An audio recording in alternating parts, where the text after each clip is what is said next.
Welcome to Off Hours, a conversation between John Edwards and Chris Manning.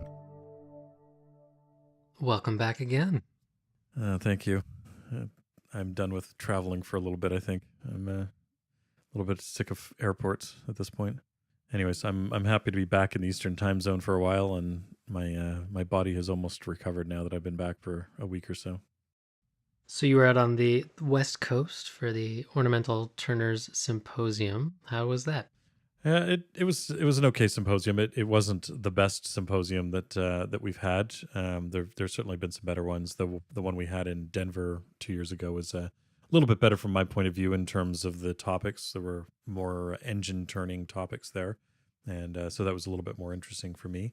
This one was a little bit more focused on ornamental turning, and there were also fewer people who brought their equipment out with them. So that was a little bit disappointing. It's always worthwhile traveling to these, if for no other reason than going out and visiting with people and getting a bunch of people in the same room that you don't normally get to see. That was it made the trip worthwhile was the people, of course. But this year, the symposium, I think this year was a solid 5, but I don't think it certainly wasn't one of the better ones that I've been to. I guess I've been to 6 or 7 of them now. It wasn't the best of them by any means.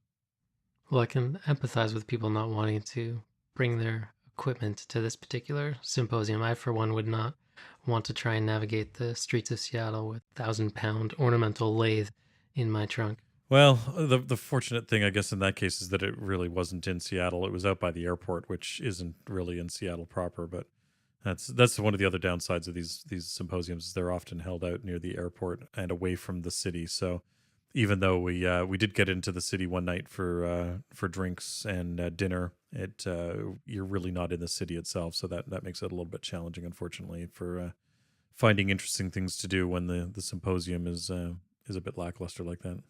Now, we've touched on guilloche work quite a bit in previous episodes and engine turning just in general, particularly in your introductory episode there. For people who might not be familiar, what distinguishes ornamental turning from engine turning?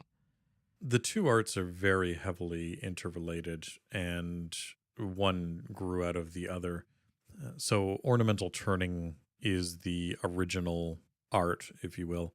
Originally, it was based on the use of a lathe, but unlike what most people are used to with a lathe, where you have a fast turning spindle and you're then presenting a cutter of some kind, whether it's a chisel, a handheld chisel, or whether it's a cutter mounted in a carriage.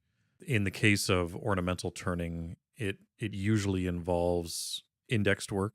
So the spindle gets indexed, and therefore the workpiece gets indexed, and you then do work on the part as it's being indexed. It uses shaped cutters for turning profiles. It also uses cams, rosettes, similar to guilloche work on a rose engine, for doing shaped work on the outside of a piece. With ornamental turning, it tends to be a slightly different style. Leads to a different style of work than what guilloche work is doing. Traditionally, it was being done on ivory. So certainly the most impressive pieces of ornamental turning that are out there were done on ivory originally. These days, people tend to, obviously with the ivory ban, ivory's no longer a possible material for use. So there are a few alternatives out there, people using some resins for, sort of as a faux ivory. Occasionally people use bone, although that's not particularly pleasant to work with. But most ornamental turners these days are using a high density wood, something like an African blackwood or a lignum vitae or boxwood, something like that. We'll post some images in the show notes about sort of what modern ornamental turning looks like. There's certainly some gorgeous work out there from some people that I know. People like Al Collins, he does absolutely fabulous work with ornamental turning. And so we'll put a few photos in the show notes for that for people who want to see it. But it's sort of it's a decorative art that's being done on a piece on a lathe. It's just that it's being done in a slightly different way than what we're used to, where you're sort of free turning with a cutter. And then in the case of engine turning, it came out of ornamental turning, so it grew out of that. And there we get into slightly different work where the amplitude of a lot of the cams, the rosettes that you're working on, are much smaller because you tend to be working in metals where you're engraving the metals, and so the amplitude doesn't need to be as large. And again, we're primarily working in metals now instead of working in woods and ivories and things like that. So the engine turning grew out of ornamental turning, and then in many ways surpassed it in terms of the complexity of some of the machines that are out there. When you look at geometric machines for cutting security plates, for instance, in the banknote industry, some of those engines were unbelievably complex. So they did spread apart a little bit, but the engines, especially to the neophyte, the engines look almost identical. You wouldn't necessarily realize that one was being used for one type of work versus the other. So, what are some use cases, or I'll just paint a picture for one's imagination where they might see ornamental turning versus where they might see guilloche work? Most people probably haven't run into ornamental turning. It's very rare these days, and unless you're sort of following along in in this world, in the ornamental turning world, you're probably not going to run into it. So it's not as if you would find a modern day object that was ornamentally turned. Whereas people probably have seen engine turning work, if for no other reason than they've seen old bank bills, right? Old bank bills, old stamps, those kinds of things would have been done using engine turning work. And that security printing in the background would have been done doing engine turning work, or they may have seen it on the back of a watch case or the dial of a Breguet watch or something like that. So more people will probably have seen, the sort of the results of engine turning work versus the results of ornamental turning. These days, a lot of people in the ornamental turning world tend to be working on things like small boxes, and that team seems to be the most popular use of it these days. It's mostly hobbyists and very, very, very few professional ornamental turners these days. There really is not a lot of demand for it in the art world. The few who do it do unbelievably beautiful work, but most people are not selling their work or selling it to a very small community. Now, would ornate spindles on, say, chairs or table legs or bedposts be considered ornamental turning, or is that a completely different technology at play there? That's all going to be done on using different technologies. Some of it could be done using an ornamental engine, but most of that's going to be done using some other technology. Certainly, if it's just plain turned, where it's just cylindrical, even though it may have different profiles on it. If it's just a cylinder, then that was done on a lathe, and probably a copy lathe at that. So it's a lathe that's specifically designed to copy the same pattern over and over again. There was one ornamental lathe a couple of years ago that was designed for doing things like twists in pillars and things like that. And so it was actually quite a large thing, and it was designed to have a router attached to it so that it would, as the router moved from one length or from one end of the beam to the other, the beam would twist in a known way. And basically using the same technology that screw cutting is being done with on an engine lathe, like my machinist lathe. Same kind of technology, where the carriage, the motion of the carriage was tied to the rotation of the piece. So there's some things out there that will allow you to do sort of ornate pillars and things like that are, I would say, tangential to ornamental turning. But really, most ornamental turning work is being done on relatively small pieces. You wouldn't want to do ornamental turning on something like a banister spindle or something like that. It's a bit too long. Most of the pieces are much smaller than that. And, let's say I would say most of them are probably under 9 inches in length. So that really limits its use. And it really is being used as a purely decorative thing. There's really very little use in it, practical use in it, for any reason other than doing decorative work. I guess I spent a little too much time living in a castle. Yeah, and that stuff was probably being hand carved. It probably wasn't being done on something like this. I was impressed by the just how well replicated a number of the patterns were. And then the bedposts I have in mind are actually from an old Victorian bed we inherited from my wife's parents, Hmm. and it has I don't quite know what I would call the tops of the posts, but it's almost like a fusion of an acorn with a barley guilloche pattern on it.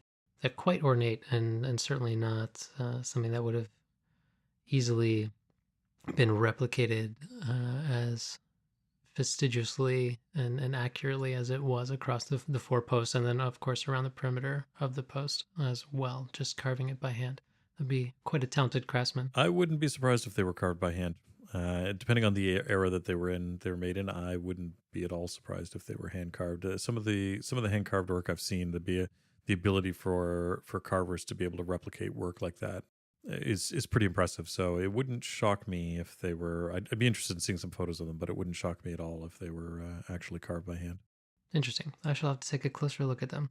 So you mentioned lignum vitae and some other materials there, and I don't know which of John Harrison's clocks you saw there at the exhibition when you were in London, but he used lignum vitae in his wood clocks because of its dense properties. It's a wood that pretty much was able to lubricate itself. So he was able to make escapements that required no lubrication thanks to the lignum vitae. But how would you describe things like the lignum vitae and the blackwood? And there was a competition with some Mopani blocks there at the OTI symposium, if I remember correctly. How would you, like, what makes these materials particularly good for ornamental turning? Well, in the case of ornamental turning, you are putting excessive amounts of decoration on the surface of the material, and in some cases they do get quite gaudy. So depending on the taste of the person who's making it, a lot of old ornamental turning would be far too gaudy for most people's modern eye. Some of the modern stuff is far too gaudy for the modern eye. Some of the stuff that's out there that's a little bit more restrained is a little bit nicer, but it is still going to have a lot of surface decoration to it. So we'll post some photos of a box that Al Collins made a few years ago that I bought, and it's made out of Mopani, which is it's a brownish wood that I'd say it's sort of a medium colored brown wood. And one of the key things with a lot of the wood that's popular in use for ornamental turning is that it doesn't have a lot of figure to it. So it's not going to have a lot of figure that's competing with the ornamentation that you're putting on it, because it just gets lost if you've got too much character to it. So something like a very highly figured burl, like a maple burl or something like that, would be inappropriate for ornamental turning, mostly because that texture in the wood is going to compete quite heavily with the ornamentation that you're putting on it. So that doesn't help. So the first thing is you want something that's relatively consistent color-wise. The next thing that you want is a material that's very dense. The denser it is, the better. So something like African blackwood is really ideal for it. Same thing with boxwood, English boxwood. Both are absolutely ideal for making ornamental turning. And the reason for that is because of its density, you can get very, very crisp, clean cuts out of it. You can also get the cuts to a very high polish. So in the case of Al, his work is done primarily using a fixed cutter, and it's just very slowly going and cutting the wood. He has an indexer on his engine that moves the cutter in by a half a thou every rotation. So every time it passes around through 1 RPM, it will cut another half thou deeper. And so it's just shaving a very, very thin shaving of wood off every time it passes by. And then once it gets to the maximum depth that it needs to go to, it will sit there and it'll burnish that wood as it's passing along. A very, very sharp cutter, and again, it's just going to burnish that wood. And in the case of a very dense wood, something like an African blackwood or a Mopani or a boxwood, it's going to leave a beautiful, beautiful finish to the point where you don't need to do any polishing or anything like that on the piece afterwards. You might just put a very thin wax on it just to help protect the wood a little bit from drying out, but you don't actually need to buff it or polish it or anything like that to get a nice bright surface. It's impressive wood when you see it. It is so hard and dense that you don't need to do much to get a very, very high polish on it. Now, just to clarify, you mentioned 1 RPM when you were referring to Al Collins' work there. Did you mean on each turn, or is he literally turning at 1 RPM? Yeah, I should say that's a good point. So the one rotation of it is going to be a half thou depth. If he's working at 10 RPM maybe tops for a lot of his work. The slower it goes, the better, because you're going to leave a better finish with it. And his engines are quite heavy, so you're not going to get very much chatter out of it. It's beautiful watching it. It's almost mesmerizing watching these things being cut. So something like that with fixed tool work, you're going to get that kind of very, very slow work. And again, that last pass, he might let it run for a half hour, 40 minutes, where it isn't going any deeper, but it is sitting there and burnishing the cut that he's making. That kind of work looks gorgeous in Blackwood or Mopani or something like that. The other type of work that's commonly being done in ornamental turning is with a spinning cutter. And so in this case, you're going to use a very, very sharp carbide or diamond tool, and it's going to be spinning at high RPM, so maybe 20,000 RPM. And you're going to present it into the wood, and then the wood is going to be moving, and the rosette is going to allow it to sort of move in and out, just like with engine turning, where you see that pattern being cut by the tool that's being engraved in the metal. In this case, you're using a spinning cutter to do the same kind of thing. So you get these beautiful rose patterns and whatnot being cut in it. One of the boxes I'll post was done using a combination of fixed tool cutting and spinning tool cutting. And you can see the rosette on the top, which will show you the sort of the beauty of the spinning cutter. And then the sides of it were being done with a fixed tool. So you can see, it leaves a gorgeous, gorgeous finish on the side of the material. In the vein of engine turning and ornamental turning, there are often people who are doing other sort of curiosities at these events. So you'll see things like Chinese balls, where you've got the layered balls inside of each other, and they're all turned out of a single piece of wood. So you might have 5 or 6 or 7 layers of wood that's been turned into successively smaller balls inside of each other, so they're trapped. So those kinds of things are often on display and can be quite entertaining. This year there was a gentleman who did some really fun Singapore balls. They have little spikes sticking out of them, and I'll post a link to the Instagram post where I put a video up of the Singapore balls. They're kind of a fun thing. They're sort of a distraction. They're a little sort of fiddle toy that you can play with that are kind of fun. And so you see a lot of that kind of work at these, because again, they're based on precision woodworking. They're based on a lot of indexing, and that's sort of where the foundations of ornamental turning come from, is doing a lot of indexed work and precision turning. Yeah, I've never seen Singapore balls before, so I'll be interested to check that out. Yeah, they're kind of fun. As I said, I posted a video on Instagram with the Singapore balls that Wes made. They're a lot of fun. I'm thinking about making a couple of them just to have as sort of fiddle toys around the shop, because they're fun to play with, and they're sort of an interesting little thing. People look at them and try and figure out how they're made. Same thing with the Chinese balls, where you've got multiple layers of balls inside of it, and it's all turned out of a single piece. A lot of people find them fun to play with, and they're sort of confused as to how they're made. It's one area where 3D printers like to show off too. Yeah. Some of this 3D printing stuff that you can do is good, where you can make trapped pieces inside of another part. That certainly excels when it comes to 3D printing. Actually, that was one of the fun things when I was at Cookson's Gold. One of the projects they were printing up for a customer, they were printing half of it was a cage that was being printed. I think it was being done as part of an earring.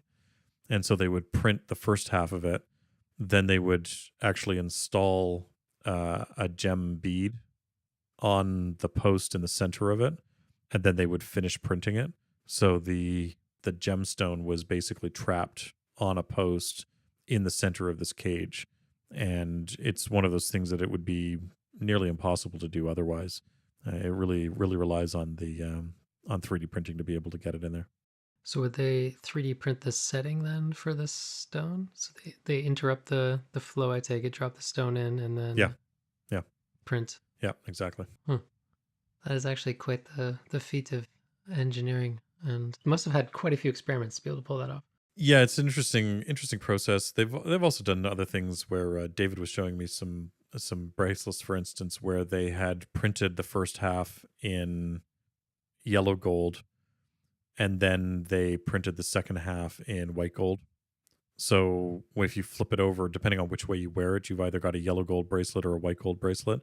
And it was printed as a single part, and it's a flexible bracelet. It's impressive some of the things that you can do if you're willing to switch out materials, for instance, in the middle and change it up. You mentioned that back in our episode following the Santa Fe Symposium. 'Cause he presented on that, if I recall correctly. Yeah, that's right. That was one of the pieces that he had on display there, and again, it's quite impressive when you see some of this. So it's interesting that in some ways 3D printing is now just catching up to some of the old technologies that were out there in terms of captured items. If you're sort of clever about how you can make things, you'll often have sort of fun toys that you can make that seem impossible to manufacture. One of the classic sort of machinist projects for apprentices is to make machinist cubes, where it's milled from a single block of material, and it has multiple cubes inside of each other. And again, it's sort of a fun little how did they do that kind of thing that baffles people. Mm-hmm. Now, someone else who's come up on past episodes of the show is Chris Plouffe, and in addition to Chris, back in episode 7, we touched on the work of Bob Kramer, who's a prolific knife maker out there on the West Coast. And you had the opportunity to sit down and have dinner with the two of them while you were out there. Chris, of course, is a good friend, and we're often at the same conferences. So it was I knew that Chris was going to be out there and hanging out. And before the conference this year, he was up in Bellingham, Washington, with his partner in crime in LM Metals with Jim Binion, who's a very gifted Mokame Gane artist. And so they were up there in Bellingham doing some experimentation, and Bob happened to be involved as well because Bob does a lot of stuff with laminated metals. If you take a look at his knives, one of the characteristics of his knives is that they're made with laminated steels. So they were experimenting with some Mokame Gane being fired using traditional charcoal forges of a Japanese design. So they actually took a traditional Japanese design for both the forge and the bellows. They built it, and they were doing some traditional Mokame Gane in it. So they were playing around with that a little bit leading up to the symposium, and then Bob decided to come down to the symposium as well. And so the three of us had dinner on Friday night and had a good time chatting about art and talk about the things that we do. So it was really nice to meet Bob and have a good chat with him, because he's a fascinating man and curious about the world. So it fits in perfectly with the kinds of people that I like to spend time with. So that was nice to be able to catch up with him and sort of talk about his process and a little bit about what he does. Now, did any of you bring work along with you to the dinner to show off? No, it was mostly talking about what we're doing, not sort of showing it off. Unfortunately, a lot of the stuff that we're making these days tends to be stuff that goes out for, sort of being sold to customers immediately after it's made. So it doesn't necessarily hang around long enough to be able to show off at things like this. Unfortunately, this was the first symposium in a while that I didn't have anything to actually show off while I was there, just because all my engine turned work has been out the door. And same thing, Bob's work usually goes out the door pretty quickly once he's made it. You didn't at least have a pen tucked in your collar? Oh, well, I always have a pen tucked in my collar, but Those aren't interesting. Those are just boring pens. So another interesting person you were able to rendezvous with is Brittany Nicole Cox. Yeah, uh, Brittany's a friend that I met through the ornamental turning world.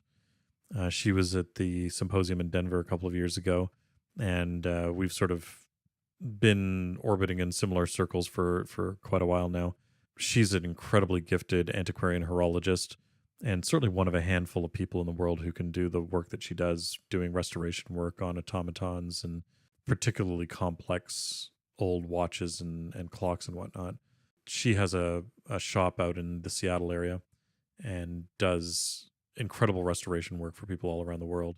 Everything from music boxes to little singing birds to she had a dog there. It was a bulldog, a paper mache bulldog that it was animated in the some way. Anyways, she invited us out to a couple of us out to have a visit around her shop and chat with her a bit. So that was nice because of course I'm a total whore for tools and I always enjoy watching looking at what other people have in their shop. So it was nice to sort of see what she's got in her shop and then also take a look and see some of the pieces that she's working on right now. And she gave an interesting talk at the Horological Society of New York not too long ago as well on smoking bellows used in automata. Yeah. That was a really good talk. That's actually available on YouTube now, so we'll put a link to that in the show notes. But that's yeah, that was a really good talk. And again, she's one of only a handful of people out there who are doing this kind of work. And the nice thing is that she's doing it not only restoration work but also conservation work. So she's a um, she does have a number of degrees from various organizations. Everything from watchmaking because she did go through the WOSTEP watchmaking program at one point. She also went to Wesleyan College and did their horological conservation program, and she's a member of the conservationists of the United States. There's a organization in the U.S. of conservationists, so which is quite important. A lot of people don't really think about the difference between conservation versus restoration, but when it comes to a lot of key pieces, a lot of old pieces, you don't actually want to restore them. If they have any real value, you want to conserve them because that originalness of it, the patina that it's developed, the faults that it has, those are actually quite important to the tail of the piece, and in terms of its value, they're crucial. And if you restore it to as new as it would have been right out of the box, kind of thing, you're usually destroying a lot of what makes it valuable to a collector. So there's always a balance whenever you're working on old pieces of how much work do you do in conserving it versus how much work do you do in restoring it, and what is the ultimate goal of the piece. If it's something that may not have any real value as a historical object, then it may be worth doing as a restoration piece. So in the case of a couple of the old pocket watch movements I have, for instance, that we've talked about, I have a minute repeater, for instance, and I have a split second chronograph, neither of which are particularly interesting pieces from a historical point of view and don't really have a lot of value in and of their own right. And so those pieces I'll do a full restoration work on. So I'm going to bring them back to probably better than they were when they were new. But if you are working on conserving a piece, really the goal there is to protect what is there and to prevent it from deteriorating further. And so if you're dealing with let's say you had a piece of furniture from a particularly famous, let's say an original piece of Chippendale furniture, that kind of thing, you do not want to do restoration work on it. You want to conserve it so that it's no longer deteriorating, but you're not actually trying to make it better, quote unquote, than it is right now.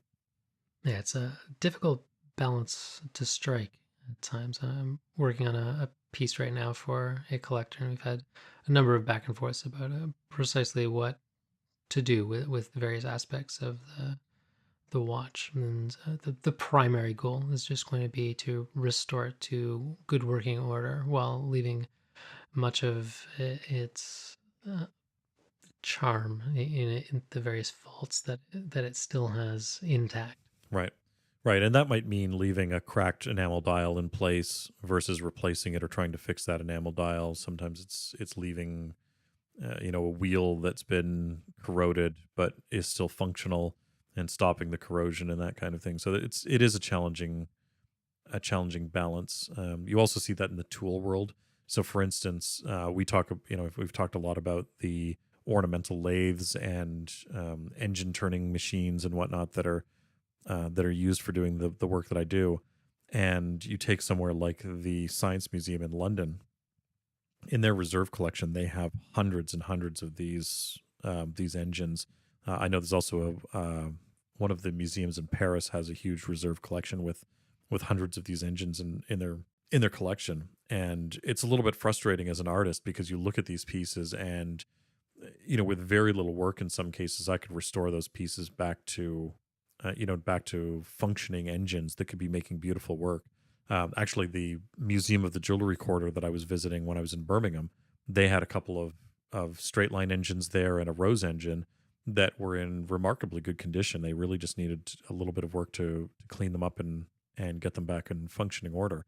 And that's the kind of work where a museum is unlikely to ever want to get them back into functioning order. They want to conserve them so they don't get any worse. But their goal is not to make it into a functioning machine again, which is a little bit unfortunate because I think in some ways we're losing something by not having these machines functional or these watches or whatever functional, and showing off what they were doing. If all we do is conserve them, then they're never going to work again. They're never going to do what they were intended to do. Continuing on in the vein of horological and other shop tools, a link I was not aware of was that Brittany had also worked with Ted Crum to some degree in the past, and he authored a number of seminal works on horological tools, particularly those that were used back in, say, the Victorian era. hmm He wrote a couple of great books, primarily focused on the era sort of 1700 to 1900, discussing different watchmaking tools. So everything from wheel cutting engines. In fact, he has a book specifically about wheel cutting engines, to all of the tools that a watchmaker might buy, catalogs of horological tools. And so one of the books that he wrote, I actually picked up a copy from Brittany while I was there, on horological and other shop tools from 1700 to 1900.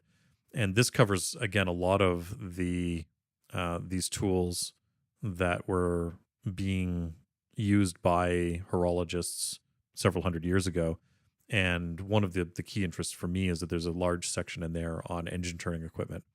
So that was particularly interesting to me. I might actually pick up the one on wheel cutting at some point because being able to make a wheel cutter for doing some of my own wheel cutting work might be interesting. But yeah, it was nice seeing this book, and unfortunately they're often difficult to find. But if you have any interest in old watchmaking tools or even just old tools in general, these books are fabulous. They've got a wealth of knowledge in them, and in many cases have reprints of original catalogs for watchmaking tools. In some cases, they have detailed photographs of existing pieces and whatnot. So that's quite a good book. I'll be sure to link to that in the show notes as well. And in fact, if you're interested in that kind of thing, there was a really good episode of the Watches TV recently that had Peter Speak-Marin in it. And he was going through and giving a bit of a tour of a collection in France, I believe it was, of antique watchmaking tools. And he goes through and he explains what some of these machines do, what some of these tools do, and explains the importance of them. And that was quite interesting. So if you're not sure what we're talking about when we're talking about antique watchmaking tools, that video is quite good. It's maybe half hour long, and he goes through and gives a great tour of this collection. One final segue to round things out, given that Speak Marin is an independent watchmaker, and we are on the subject of books. You picked up a book while you were traveling in England.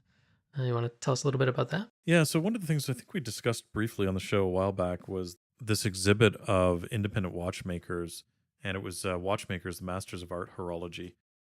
Yeah, so the AHCI is an independent group of watchmakers and tend to be focused on very high-end watchmakers. And they had an exhibit going around. I know it hit London, New York, and I think Hong Kong. And they had an excellent exhibit of work from people like George Daniels. They had Philippe Dufour, Romain Gauthier, Vianney Halter. I think Roger Smith had some work in there. Kari Voutilainen. So there were some really, really high end watchmakers that had watches in this show. Anyways, there's an excellent catalog that was created from this collection. It's a very large format book. It includes photos not just of the pieces that were there, but also some information about the pieces, and in some cases, photos of the artists themselves working on them. So that was quite a nice coup finding a copy of that. I'm a sucker for a great reference book like this on high end watch design and making. So yeah, that's a really nice piece. If you can find it at a reasonable price, I recommend it. And another great reference book in that same vein is the 12 Faces of Time.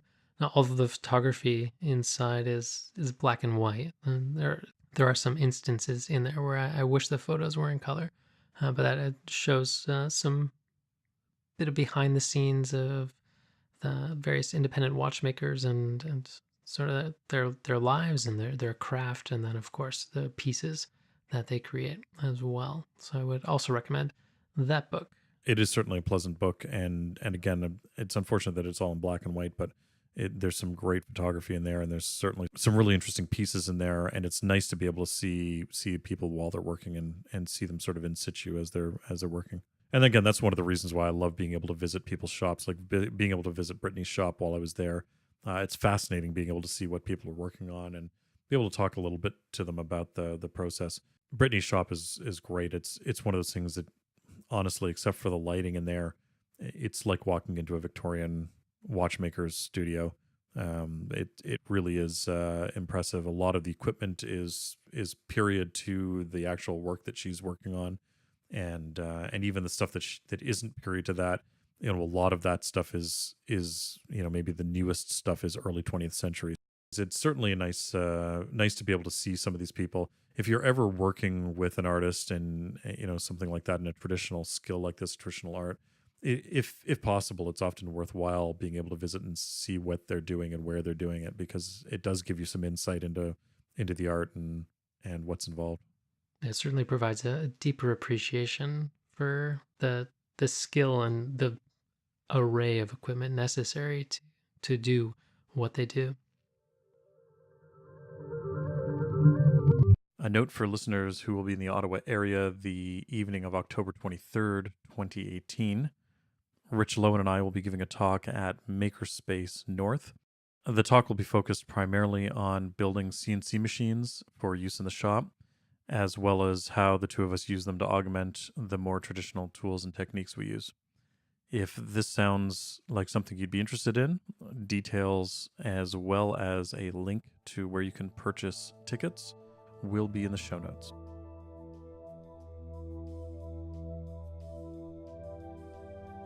Thanks for listening to Off Hours.